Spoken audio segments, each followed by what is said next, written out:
Government అనేది వస్తే ఎక్కడ ఉంది? ఎప్పుడు కూడా గవర్నమెంట్కి వచ్చే నష్టం అంటే ఏముండదు. పీపుల్ ఒక ప్రిన్సిపల్ ఉంది ఎకనామిక్స్ లో ఒక ప్రిన్సిపల్ ఏంటంటే ఎకనామెట్రిక్స్ లో it is the people who suffer or who are gaining something, who are receiving a relief or who are losing something. The government neither loses nor gains because there is nothing like a government at all. Those who handle the machinery of the governance, they stand to gain, not morally, otherwise. So, in other words, being in the government and looting the people. They can't loot a government because they're nothing like a government. మనంతా వెళ్ళి government loot చేయగలం, ఏం చేయగలం? Government properties తగలబెడుతున్నారు Naxalites. Public properties అని చెప్తున్నారు, అందరు government local గోలు పెడుతున్నారు. వాళ్ళకి అది లేదు గవర్నమెంట్ ప్రాపర్టీ అని అనుకుని, గవర్నమెంట్ ఒకటి ఉందనుకుని దాని మీద ఖర్చు కట్టి దాని మీద యుద్ధం చేస్తూ టెలిఫోన్ ఎక్స్చేంజ్ తగలబెట్టాం. But the fault lies in their assuming that there is something like a government, it can be harmed. That's a very wrong concept. అసలు అలాంటిది లేనే లేదు. ప్రజలే ఉన్నారు, వాళ్ళదే అంతాను. ప్రెసిడెంట్ రోడ్ ఎవరిది కాదు, తెవెక్కడ పెట్టుకుంటే తెల్లారి మనే కదా. మరి ఆ ప్రిన్సిపల్ మీదనే American governors, American constitution base అయింది. అబ్రహం లింకన్ తర్వాత జార్జ్ వాషింగ్టన్ వాళ్ళు చేసిన కాన్స్టిట్యూషన్ లో the everything belongs to the people. It is there no law restricting outsiders coming. There should be no law preventing any outsider to, because the land belongs to everybody. The earth belongs to the living people, not the dead people, not the people who are yet to come. Living people కే ఉంటుంది. Indirect గా principles ఇవి. అలాంటి land కోసం government declares war against another government, another country. But what is happening is these people are suffering, those people are suffering. People in both countries are suffering. The government have declared. Pakistan the government ఏమో people mindedness ఉందా? People కి government minded ఉన్నారా? ఇద్దరికి లేదు. వాళ్ళకేమో religious mentality, stupidity ఒకటి ఉంది, fundamentalism ఉంది. Government would like to support the people in their fundamentalism so that they would get support in elections and all that. They would remain in power. But that compulsion is not fulfil. Government cannot declare Islam as the jihad bomb అని చేయడానికి వీల్లేదు. Because they are in international community.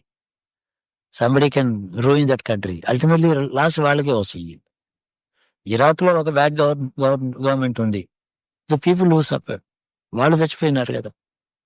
So దాన్ని కూడా ఒక bad government అని ఆ people, ఇది మన గవర్నమెంట్, మనమే దాన్ని అఫోర్స్ చేయాలని అనుకోవాలి. ఈ బ్యాడ్ గవర్నమెంట్ వల్ల బ్యాడ్ ఎఫెక్ట్స్ వస్తాయి ఫ్రమ్ అవుట్ సైడ్. అందుకని బ్యాడ్ గవర్నెన్స్ అంటే ఏమీ లేదు. Elections every time government, so called governing personalities are changeable every 5 years. Because it నీళ్ళలాగా వచ్చిపోతూ ఉంటారు, నదిలో నీళ్ళలాగా. వాళ్ళు they are not people are permanent. The entire land belongs to everybody. ఇలాంటి ప్రిన్సిపల్స్ మీద వాషింగ్టన్ వాళ్ళు థింక్ చేశారు. ఇక రాజు మన దేశంలో ఇండియన్ కాన్స్టిట్యూషన్ లో, అంటే అన్రిటన్ ఇండియన్ హిందూ కాన్స్టిట్యూషన్ ఒకటి ఉంది. The king is the servant of God. God is the owner of everything. God owns this Prakriti. Can the government say the wind is mine? Can the government regulate the wind? Can they regulate water? Water may be regulated. The utility of water regulates chestunaru. Water itself is not being regulated. Pollution to the wind may be regulated, but not the air itself. Nobody can control air. Control lo unte regulate chestam. Utility ni control lo undi regulate chestunna కానీ not the element itself. Fundamental thinking it. మనం ఒక bad governance, good governance అనే మాట అర్థం ఏంటంటే the ruler accepting that the whole country belongs to the people. I am nobody. Who is ruling the whole world for ever all the time? God. Is not being elected, is not selected. So God is ruling, he owns, his creation. అతని ఈ చెట్టు ఇలా మొలవడానికి ఒక విత్తనం వేస్తే పెరిగి అది పండు వచ్చి 10 ఏళ్లలో ఇన్ని ఫలాలు దానికి రావడానికి ఎవడు కారణమో వాడు కదా దీనికి సొంతదారు. క్రియేటర్ వాడు. Is the creator, is the maker, is running the world. So the universal governance is in his hands. There may be a drought or cyclone. దానికి గవర్నమెంట్ ఏం చేస్తుంది? సో ప్రకృతికి మీద ఏమీ నీకు అధికారం కానీ లేదు నీకు. గవర్నమెంట్ అనే వస్తువుకి ఎందుకు అధికారం లేదంటే నీ కంట్రోల్లో లేదు. It's not in your control, therefore you don't govern. You govern what is in your control. You cannot govern what is not in your control. Principle of governance అది. అలాంటి ప్రిన్సిపల్ ఇండియన్ సైకాలజీలో, ఇండియన్ ఎథిక్స్లో, Indian మొరాలిటీలో, Indian పర్సనాలిటీలో ఉంది. కేరళలో ఉండేవాడు వర్మ, మహారాజు కేరళ వర్మ. ఆయన ఎప్పుడు ఒకటే అనేవాడు. ఆయన బడ్జెట్ వెళ్ళి స్వామికి వినిపించేవాడు, ఏంజల్ బడ్జెట్, కేరళ వర్మ. వాళ్ళ నక్షత్రాలు పేరు పెట్టాడు. ఎవరి నక్షత్రాలు పడితే ఆ నక్షత్రం వర్మ అతను. తిరునాడు, స్వాతి తిరునాడు, విశాఖ తిరునాడు అంటే వాళ్ళ ఇంటి జన్మ నక్షత్రమే వాళ్ళకి అది లేక. అక్కడ భగవంతుడి దగ్గరికి కాళ్ళు నడక నడిచి వెళ్ళేవాడు, వాహనంలో వెళ్ళేవాడు కాదు. చెప్పులు అక్కడో వదిలిపెట్టి అక్కడి నుంచి కిలోమీటర్ నడిచి వెళ్ళేవాడు గుడికి. ఒక గుడికి మాత్రం పట్టుకుని మహారాజు వస్తున్నాడని ముందు వెనక ఉండేవాడు. షర్టు లేకుండా లుంగి కట్టుకుని అక్కడికి వెళ్ళి అనంత పద్మనాభ స్వామి చూసి, పద్మనాభ ఇది బడ్జెట్ ఈ సంవత్సరం ఇంత వసూళ్ళు ఉంది, ఎంత ఉంది, ఇంత రాలేదు, ప్రజలు ఇంత ఇచ్చారు, ఎడ్యుకేషన్కి ఎంత, హెల్త్కి ఎంత, రోడ్స్కి ఎంత, జీతాలకి ఎంత అయింది అని అంత నెమ్మదిగా ఒక్కొక్క సెంటెన్స్ చదివి ఇలా చూస్తూ మళ్ళీ చెప్పడం, ఇంకో సెంటెన్స్ చదవడం. అంత అయిన తర్వాత అక్కడ నిలబడి ఉంటాడు ఒక అరగంట. ఆయన అప్రూవ్ చేశాడని. ఒకవేళ ఒక పర్టికులర్ ఎడ్యుకేషన్, హెల్త్ మీద నువ్వు ఎంతెందుకు పెట్టావు, ఇంత తక్కువ ఎందుకు పెట్టావు, ఎక్కువ పెట్టు, నీ ప్రీవియస్ బడ్జెట్ మీద ఎంతెందుకు ఉంది తగ్గించు అని ఆయన చెప్పినట్టు ఆయన ఫీల్ అవుతాడు, వింటాడు. యజమాని ఒప్పుకోలేదు అని చెప్తాడు. నా బడ్జెట్లో సంవత్సరానికి 3 లక్షలు వేశారు, ఒప్పుకోలేదు, తగ్గించండి 2 లక్షలు. ఒప్పుకున్నాడు, సంతోషించాడు. ఆయన తల ఊపడం, నవ్వడం, కోపంగా చూడడం అన్ని చూసేవాడు ఆ రాజు. అది భారత జాతి యొక్క సంస్కృతి. So government, entire government concentrated in one man. 1000 mistakes are bound to be there. ఒక మనిషి ఎర్రర్ జడ్జ్మెంట్ ఉండొచ్చు, డెలిబరేట్ కోపం రావచ్చు. అమెరికాలో సిటిజన్షిప్ కి ఎంతో వాల్యూ ఉంది. సెంటిమెంట్ కాదు, the personal sentiment of the citizen have to be respected. ఎవరైనా అప్పు ఇచ్చే వాళ్ళు కట్టుకోలేకపోతే, బ్యాంకుకి ఇవ్వలేకపోతే ఇన్సల్ట్ చేయడం, రోజు టెలిఫోన్ చేయడం, ఏజెంట్ని పంపించడం, నోటీసులు ఇచ్చేవాడిని హెరాస్ చేయడం అఫెన్స్. అది they have to treat him with great respect as though he has already paid your dues to your bank. ఇచ్చిన వాడికి ఇవ్వని వాడికి ఈక్వల్ రెస్పెక్ట్ ఇవ్వాలి. అక్కడ సిటిజన్షిప్ ఏమిటంటే అంత వాల్యుబుల్ అయింది అక్కడ. గవర్నెన్స్ ఏమో based on the respectability of the citizen, accountability to the citizen, దాన్ని బేస్ చేసి గవర్నెన్స్ ఉంది అక్కడ. ఇక్కడ అసలు ఆ గవర్నెన్స్ లో ఆ ప్రిన్సిపల్స్ ప్రజల్లోనేమో ఎంత వాల్యూస్ ఉన్నాయి ఈ రోజుకి. దాని చేయమంటే అంతా ఇచ్చి దాని చేసి సన్యాసం పుచ్చుకునేవాడు ఈ రోజు కూడా ఉన్నారు అక్కడక్కడ. ఎక్కడో ఉన్నారు, అలా కనపడటం లేదు. ఏది ఇస్తున్నారు, ధనం ఖర్చు పెడుతున్నారు. ఇంత దాతృత్వం, మంచితనం, ఎన్ని గుణాలు, వాల్యూస్ ఇందులో ఉంటే గవర్నెన్స్ లో ఏమీ లేకపోవడం, హెరాస్మెంట్. అక్కడ ప్రజల్లో సెంటిమెంట్ కాదు, సెల్ఫిష్నెస్ అండ్ సెల్ఫ్ రెస్పెక్ట్ ఒకటే. Every citizen is selfish. Charity ఏంటంటే ఏదో చర్చికి ఇస్తాడు, ఏదో ఒక క్వాలిటీ ఉంటుంది. But charity is a great value అని అందరికీ పోతుంది. అలా ఏముండదు, ఏ శాస్త్రాలు లేవు వాడికి. అమెరికాలో మహాభారతం లేదు, రామాయణం లేదు కదా. సిటిజన్ ఏమో ఎలా ఉన్నప్పటికీ కూడా సిటిజన్ గౌరవించవలసిన బాధ్యత మెషినరీ, గవర్నమెంట్ మెషినరీకి ఉంది. పబ్లిక్ ఫండ్స్ ఇచ్చేటువంటిది లోన్, మనీ లెండింగ్ ఇన్స్టిట్యూషన్స్ కి ఎన్నో వాల్యూస్ ఉన్నాయి. మనీ లెండింగ్ ఇన్స్టిట్యూషన్స్ ఉన్న వాల్యూయే సరైన కంట్రీ. గవర్నమెంట్కి వాల్యూస్ ఉండడం, ఆ దేశం, వాళ్ళ దేశంలో వాళ్ళ గవర్నమెంట్ వాళ్ళ ప్రజల సైట్ని towards their own people, their governance is behaving excellently well. When America is behaving with other countries well or not is a different outside question. మన ఇండియాలో గవర్నెన్స్ అసలు ఫండమెంటల్ బేసిస్ అకౌంటబిలిటీ వీళ్ళకి రాలేదు. Why should they come and tell, నేను elections లో మీకు రోడ్లు వేస్తాను, హాస్పిటల్ కట్టిస్తాను, పావర్టీ ఇరాడికేట్ చేస్తాను, అది చెప్పే ప్రామిసే కదా. Automatic should be done as automatic. అది once you are in power, that's your very duty. It's not a favour to me. Eradication of poverty నాకు ఫేవరా? నీ డ్యూటీ అది. పబ్లిక్ హెల్త్ అందరికీ every sick man must be treated immediately without having to go 30 miles in a cart. You should find medical facility next door. నీ duty అది. అది నాకు favour. అది నువ్వు నాకు ప్రామిస్ చేస్తున్నావు. నువ్వు ప్రామిస్ నీ జేబులోంచి ఇస్తావా? నీ జేబులోంచి హాస్పిటల్స్ ఇస్తే మాకు చెప్పు. నేను వీళ్ళు ఎలక్ట్ గవర్నెన్స్ లో ఉండి నువ్వు ఆ పని నేను చేస్తానని చెప్పడం ఉంది నీ ఫేవర్ కాదు, అది నువ్వు చారిటీ కాదు. అది ప్రజల్లో అంత స్ట్రాంగ్ అంటే governance must be governed by the people. ఇప్పుడు government is governing the people, people are not governing the governance. ఈ విధంగా మనుషుల్లో ధర్మం అనేటటువంటిది ప్రజల మనసులో ఉంది. ప్రొటెస్ట్ లేదు. ప్రొటెస్ట్ లేకపోతే అరాజకం అంటారు. అరాజకం అంటే government absence of a government. ఇక్కడేమో దుష్టరాజ్యం ఉంది. ఎలా 50% ఇన్ఎఫిషియన్సీ, 50% కరప్షన్, రెండు ఉన్నాయి గవర్నమెంట్ లో. ఆ రెండు కాళ్ళతోనే నడుస్తుంది. ఒక government in India is walking on 2 feet, 1 foot is inefficiency, 1 foot is corruption అని చెప్పాను మొన్న ఒక మీటింగ్ లో. చాలా సఫర్లు కొట్టారు, సంతోషపడ్డారు ఈ మాట అంటే. నేను రెండే కాళ్ళు ఉన్నాయి. మనిషికి రెండు కాళ్ళు కూడా లేవు, కూర్చుంచి కథ లేవటం లేదు. సెంటిమెంట్ హృదయంలో ఉంది, నోరు లేదు, కాళ్ళు లేవు. కానీ వీటి కాళ్ళు కూడా వాళ్ళే తీసుకున్నారు. ఎందుకు ప్రొటెస్ట్ చేయరు? ఎలక్షన్స్ వస్తున్నాయి, 5 ఏళ్ల పాటు మీ దగ్గరికి వస్తారు కదా అందరూ ఓటు కోసం. సీఎం వచ్చాడు విశాఖపట్నం. 10,000 కుటుంబాలు డబ్బెట్టి కొనుక్కున్న ప్రాపర్టీ అప్పులు కట్టుకుంటూ వడ్డీలతో బ్యాంకులు తీసుకుంటుంటే ఇదంతా గవర్నమెంట్ ల్యాండ్, ఇది నీది కాదని నెత్తి మీద థ్రెట్ వాడికి. వాడు పీస్ ఆఫ్ మైండ్ లేకుండా వాడు డబ్బెట్టి కొనుక్కున్నాడు, వాడు ల్యాండ్ గ్రాబర్. కానీ కాదే, ఎవరైనా ల్యాండ్ కొనుక్కుని నేను ఫ్లాట్స్ కడతానంటే పర్మిషన్స్ ఇచ్చారు, లంచాలు తీసుకున్నారు, మామూలు తీసుకున్నారు, అన్ని పర్మిషన్ వాటర్ ఇచ్చారు, పవర్ ఇచ్చారు. ఇప్పుడు వీళ్ళకి మేలుకుంది. Government has no business to call it there. It's people's land. నువ్వేం చేస్తున్నావు? ఈ ఊరు సిగ్గు లేకుండా ఎందుకు వచ్చావు? విశాఖపట్నం ఎందుకు వచ్చావు? 100 మంది వెళ్ళి అప్లికేషన్ ఇచ్చి వాడు మమ్మీ అడగొచ్చని ఎందుకు అడగరు? హోల్ ల్యాండ్ సగం సిటీ అంతా గవర్నమెంట్ అది.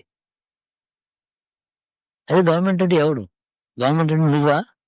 నీది కాదు. గవర్నమెంట్ అంటే ఎవరు? అక్కడ ఎవరు కనపడటం లేదే. పీపులే government. The land belongs to people. ఒకరు వచ్చారు, అక్వైర్ చేశారు, ఇచ్చిన వాళ్ళు ఏమో డబ్బు ఇచ్చి కొనుక్కున్నారు ఆ ల్యాండ్. డబ్బు ఇచ్చి కట్టాడు, మేము డబ్బు ఇచ్చి కొనుక్కున్నాం. ఏమిటి వాడు ఎలా వస్తాం?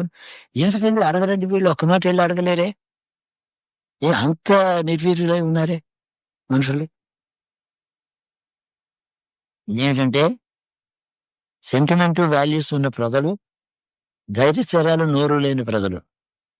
ఏ సెంటిమెంట్ ఏ వాల్యూ లేదు, స్వార్థం కోసం కూర్చొని గవర్నమెంట్ నేనే అనుకునేవాడు ఒకడు. వాడు లూట్ చేస్తూ ఉంటాడు. The little goes on looting. The crime tribunal is always crime కాబట్టి రెస్పాన్స్ లేదు. అందువల్ల ఇండియన్ గవర్నెన్స్ లో నేను చెప్పినట్టు ఆ కేరళ వర్మ ఆయన దగ్గరికి వెళ్ళి అక్కడ తిరునాళ్ళు దగ్గరికి, భగవంతుడి దగ్గరికి వెళ్ళి బడ్జెట్ అంతా అనిపించిన తర్వాత అలా ఎదురు చూస్తూనే ఉండేవాడు. వాళ్ళు ఏ సమాధానం రాలేదు దేవుడి దగ్గర నుంచి, రేపు మళ్ళీ పెడతాననేవాడు. మళ్ళీ బడ్జెట్ అంతా మంత్రి గారు చదివి వినిపిస్తాడు. ఒక పద్ధతి. సో ఈ సృష్టి అంతా గాలి మీద, నీరు మీద, భూమి మీద, భూమి యొక్క ఈల్డ్ మీద, మేఘం మీద, మేఘం వర్షం రావడం మీద, రాకపోవడం మీద ఏమీ అధికారం, కంట్రోల్ లేని గవర్నమెంట్ ఈ దేశం నాదని ఎందుకు అనుకోవాలి? వాడు ఇది వాడిది కాదు. మేఘం వర్షిస్తే ప్రజల కోసం వర్షిస్తుంది, పంట కోసం వర్షిస్తుంది. గాలి వేస్తుంది, ప్రజల కోసం వస్తుంది. నీరు భూమిలో దొరుకుతోంది, నదులు ప్రవహిస్తున్నాయి ప్రజల కోసం. ఏమిటి నీ గవర్నెన్స్ ఎక్కడుంది ఇందులో? నువ్వు ఏం చేస్తున్నావు? రెగ్యులేటరీ అథారిటీ అంటే ఏదో కాలం ఉందనుకోండి, చెరువు ఉంది, నోరు బాగా ఉన్నవాడు బలవంతుడు దానికి పెద్ద గంటి కొట్టి తన పొలాలే నింపుకున్నాడు అనుకోండి, మిగతా వాళ్ళకి ఉండదు. అది జరగకుండా చేయడానికి గవర్నమెంట్ అక్కడ regulatory authority government. Temple lands తీసుకుంటున్నారు, ఎందుకు ప్రొటెస్ట్ చేయరు? టెంపుల్ ల్యాండ్స్ గవర్నమెంట్ ల్యాండ్సా? Temple lands belong to the god. ఆ భగవంతుడి పేరుతోనే ఉంటారు. పద్మనాభ స్వామి అని ఉంటుంది వారి పేరు. పద్మనాభ వేజ్ చేసి ఉన్న పద్మనాభ స్వామి వారి మనం గవర్నమెంట్ ల్యాండ్ ఎలా అవుతుంది? టెంపుల్ ల్యాండ్స్ తీసుకుంటే ప్రైవేట్ ల్యాండ్ కూడా తీసుకోవచ్చు. ఎదురుతారు లేదని అంటాడు. త్యాగం చేయడం అంటే వస్తువు త్యాగం చేయడం కాదు, నాదనుకునే భావం త్యాగం చేయడం. ఆ భావం లేని వాడికి ఏమీ లేదు, బంధనమే లేదు అసలు. Man is bound to the earth by golden chains. What are those golden chains? Ownership, the feeling of ownership. I own this is mine అనే ఫీలింగే బంధన. దానివల్లనే ఇది 2 రకాలు ఉన్నాయి. నువ్వు నాకు 10 రూపాయలు ఇచ్చానంటే నేను తీసుకున్నాను. నీ విషయంలో ఇది నీది కాదని నేను అనకూడదు. అది నీది కాకపోతే నువ్వు నాకు ఎలా ఇచ్చావు ఆ రోజు? నీకు కంట్రోల్ ఉన్న వస్తువు నువ్వు నాకు దానం చేశావు కాబట్టి అది నీది, నేను నీకు రుణపడి ఉన్నాను. నువ్వే అనుకోవాలని నాది ఎక్కడుంది అసలు ఈ ప్రపంచంలో? నాదంటే ఏది లేదు. ఈ గాలి నీరు ఎంత మాత్రం ఉన్నాయో ఇంట్లో దాన్ని కూడా అంతే. ఆ టైం బదులు అడిగాడు, ఇచ్చాను. అది అనుకోవాలి కానీ తీసుకున్నవాడు అనుకోకూడదు. ఎవరి ధర్మాలు వాళ్ళకు ఉన్నాయి, ఎవరి ధర్మాలు వాళ్ళకే ఉన్నాయి. ఇంత ధర్మ సూక్ష్మంతో జీవించని జాతిది. ఇది చాలా ఉంది కాబట్టి ఇచ్చా. లెక్కేంతో ఆయనకేంటో ₹1,00,00,000 1,00,000 ఇస్తే మాత్రం అది నాట్ ఏ గ్రేట్ థింగ్. ఎంత పాపం ఆ మాట అనడం. ఎంత రుణగ్రస్తులు అవుతున్నాడు వీడు. అలా అన్నవాడు తీసుకుని ఈ మాట అంటే వాడు ఉత్తర జన్మకి ఇంకా రుణగ్రస్తులు అవుతాడు, మునిగిపోయి ఉంటాడు అప్పులు. ఇందువల్ల అంటే ఇచ్చిందాన్ని ఎక్నాలెడ్జ్ చేయలేదు. ఎక్నాలెడ్జ్మెంటే వాళ్ళకి కావాలి కానీ మనీ రిటర్న్ కాదు దాతకి. ఆ తాతకి ఏం కావాలి? నువ్వు దానం చేసావు, నేను వాడుకున్నాను, నువ్వు ధనం నాకు ఇచ్చావని జ్ఞానం ఉండాలి కానీ అదే ప్లీజ్ చేస్తావు కానీ దానం చేసిన రిటర్న్ ఎక్స్పెక్ట్ చేస్తున్నాడు. అందుకు ధర్మాలు ఎక్కడికక్కడే ఉన్నాయి ప్రపంచంలో. ధనం విషయంలో, భూమి విషయంలో, ప్రభుత్వం విషయంలో మనకి అమెరికాకి తేడానే చెప్పింది. తర్వాత అప్లికేషన్ పెడితే లోన్కి వాళ్ళు రిఫ్యూజ్ చేయడానికి కారణాలు ఇవ్వాలి. అక్కడ ఏ బ్యాంక్ అయినా సరే, ఫైనాన్షియల్ ఇన్స్టిట్యూషన్ కూడా for this reason we are not able to mobilise అని చెప్పాలి నైస్గా. 4 కారణాలు చెప్పి పంపించారు ఒక వైస్ ప్రెసిడెంట్ రాసి. అందులో ఒక కారణం సరైనది కాదు, కోర్టుకు వెళ్ళాడు. చాలా సెన్సిటివ్ హ్యాబిట్ అనేది బియాండ్ యువర్ మీన్స్ అండ్ అప్పుడు డిలేజ్ ఇచ్చావు లాస్ట్ టైం ఇంకెవరికి ఇలాంటి కారణాలు రాశారు. దిగవటం లేదు. కోర్టు ఏం చేశారంటే సెల్ఫ్ రెస్పెక్ట్ సంబంధించిన విషయం ఇది. $1 million పరిహారం చేయమన్నారు. The bank fed $1 million to him. అది ఒక సిస్టమ్. అది అలా అది ప్రభుత్వం రెగ్యులేట్ చేస్తుంటే కామన్ మ్యాన్ డిఫికల్టీ కాదు, సెల్ఫ్ రెస్పెక్ట్ ఒకటి ఉంది వాడికి. వాడికి హార్ట్ ఉంది, మైండ్ ఉంది, సెంటిమెంట్స్ ఉన్నాయి, ఫీలింగ్స్ ఉన్నాయి మనిషికి. బట్ డబ్బేనా, శరీరమేనా మనకున్నది? శరీరంతో ఎన్ని ఉన్నాయి మనకి అటాచ్మెంట్స్? మనసు, చిత్తం, సుఖ దుఃఖాలు, ఆనందం, డిప్రెషన్, ఉత్సాహం, సెల్ఫ్ రెస్పెక్ట్, అవమానం, మానం, ఇవి అన్నీ కూడా మన్నించవలసింది పబ్లిక్ అడ్మినిస్ట్రేషన్. అది మన్నించాలి. ఈ దేశంలో అది కనపడటం లేదు. ఎవరో ఉన్నారు ఇల్లు వేలం వేసి తీసుకుంటున్నాడు. ఇదివరకు వాడు ఇచ్చిన ఇంట్రెస్ట్ బ్యాంకుకి సరిపోతుంది. బోర్డు ఇచ్చారు 18%, 24% తీసుకున్నారు బ్యాంక్. వాడు ఇచ్చిన మనీ ఎప్పుడో వాడికి వచ్చేసింది. టెక్నికల్ గా కాగితం మీద వాడు చూపిన పెనాల్టీస్ అవన్నీ మళ్ళీ ఇల్లు వేలం వేసి తీసుకుంటా ఉంటున్నారు. నోటీస్ ఇచ్చారు. హస్బెండ్ ఊళ్ళో లేడు, ఆయన ఎక్కడో తిరుగుతున్నాడు, వైఫ్ అండ్ చైల్డ్ ఇచ్చి ఏడుస్తున్నారు. ఏమిటిది ఈ బిహేవియర్? ఇది బ్యాంక్ ఆఫ్ రాక్షసుడా? వీడు డకౌట్ కంటే ఎంజాయింగ్గా ఉంది వీడు చేసే పని. కానీ లా ఆఫ్ ది ల్యాండ్కి సెంటిమెంట్ లేకుండా ఉంది. లా ఆఫ్ ది ల్యాండ్కే సెంటిమెంట్ ఉంది అక్కడ, సిటిజన్కి లేదు. అది మనకి లేదు. సిటిజన్ దగ్గర ఉన్న సెంటిమెంట్స్ అన్నీ గవర్నెన్స్లో లేవు. ఎంత తేడా ఉంది ఆ దేశం అనేది. సో ఏ దేశం మంచిది? బాగా America is better than India అంటాను. Indian is the best in compare to the American అంటాను. ఈ రెండు చోట చేరినప్పుడు దాన్ని స్వర్గం అంటాం. భారతదేశం స్వర్గసీమలా ఉండాలి. ఎలాగా? ప్రజలు కాదు, ప్రభుత్వమే. పబ్లిక్ ఆఫీసులో కూర్చున్నవాడు ఎవడైనా సరే, అందులో కూడా ఉన్నారు 20-30% మంచి వాళ్ళే ఉండొచ్చు. బట్ 70% డామినేట్ చేస్తున్నాడు. అంతేకాక 10 bad people can control 100 good people. ఒక AK-47 తీసుకుని ఒకడు ఉంటాడు, 1000 మంది పారిపోయి ఇలా చూసుకుంటూ అదే ఓడిపోతూ ఉంటాం. 1000 మందిని చంపలేడు కదా, అసలు వాడి బుల్లెట్స్ అన్నీ ఏంటి 10 మంది పోతాం. నేనే పోతాను అని భయం, అందుకని వాడు దండం పెట్టి బుల్లెట్. ఇది bad governing the good. That should not happen in any country. దానికోసం ఆదర్శప్రాయమైన దేశం అంటే అలాగా. కేరళలో ఆ మహారాజు ₹1 ట్యాక్స్ పెంచడానికి ఉనికిపోయేవాడు. ప్రజలు ప్రొటెస్ట్ చేస్తారని కాదు, భగవంతుడు ఒప్పుకుంటాడో అంత సెంటిమెంట్తో జీవించారు మొన్నటిదాకా వాడు. ప్రభుత్వానికి సెంటిమెంట్ అంటే రాజు ఇండివిజువల్ కాబట్టి వాడుతుంది. అక్కడ లా ఆఫ్ ది ల్యాండే ఉంది. అక్కడ the feelings of the citizen are taken care of. వాటిలో ఇరోషన్ ఉంటుంది, వాల్యూస్ బ్రేక్ అవుతాయి, అప్పుడప్పుడు డిఫెక్ట్స్ ఉంటాయి, రన్నింగ్ ది షో పొరపాట్లు ఉంటాయి, తప్పులు ఉంటాయి, అది వేరే విషయం. కానీ మొత్తం వ్యవస్థ చూడండి. నేను అంటాను, India to be governed by American government principles with Indian people, and Americans should become Indianised culturally, sentimentally, and that government there. భగవంతుడు అక్కడ ఉంటాడు. అది భగవంతుడిది ఇదంతాను, ప్రకృతి అంతా భగవంతుడిదే. గవర్నమెంట్ ఏమీ చేయలేదు, రెగ్యులేట్ చేయగలరు. చెరువు గడ్డి కంటి కొట్టి ఒకడే నీళ్ళని పెట్టుకోకుండా అందరికీ వచ్చేటట్టు చూడడం, కానీ నీరు క్రియేట్ చేయలేదు గవర్నమెంట్. ప్రకృతిని అందరూ సమానంగా జాగ్రత్తగా చూసుకునేటట్టు రివ్యూ చేయడమే గవర్నమెంట్. ఇదే ధర్మం. ప్రభుత్వం అనే విషయం, ప్రజలకి ప్రభుత్వానికి ఎలాంటి వాక్యాలు ఎలా ఉండాలో ఆ విషయం మాట్లాడాను.